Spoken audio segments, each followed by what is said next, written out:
and welcome back to my channel. I'm Sarah and today we are going to talk about the Make 1 increases and an easy way to remember the directions. In my opinion, the Make 1 increases are the most popular increases.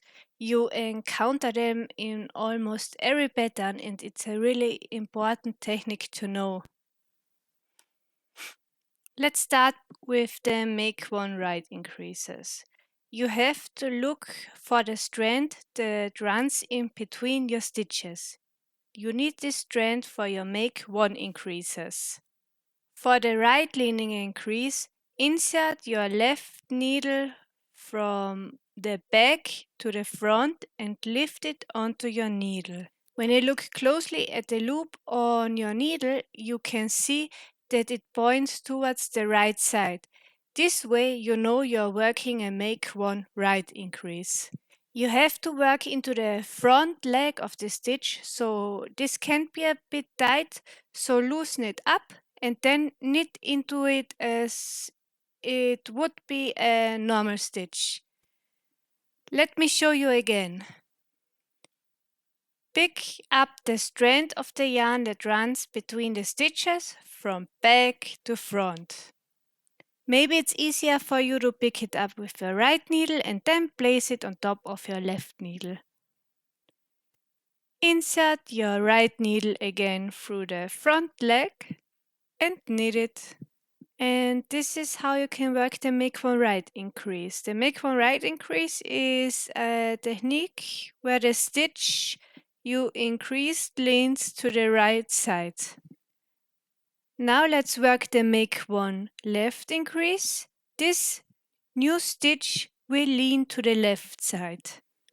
So again, we need the strand that runs in between your stitches. And this time we are going to pick it up from front to back. So insert your needle from the front to the back and bring it onto your needle. You can see that the loop that is now on your needle runs to the left side. This is how I remember that I have to make a left leaning increase.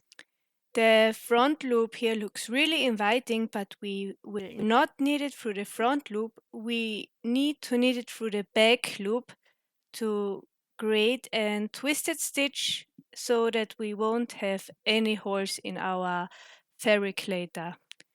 Let me show you again. Pick up the stitch that is in between your needles from front to back and bring it on your needle. You can see the loop on your needle is pointing towards the left side. And then knit it through the back loop to create a left leaning increase. So that's it for today's tutorial. If you want to learn more about this topic, I did write a very detailed blog post about it and I will link it in the description down below. Thank you so much for watching today's video. Take good care of yourself, stay healthy. Until next time, bye!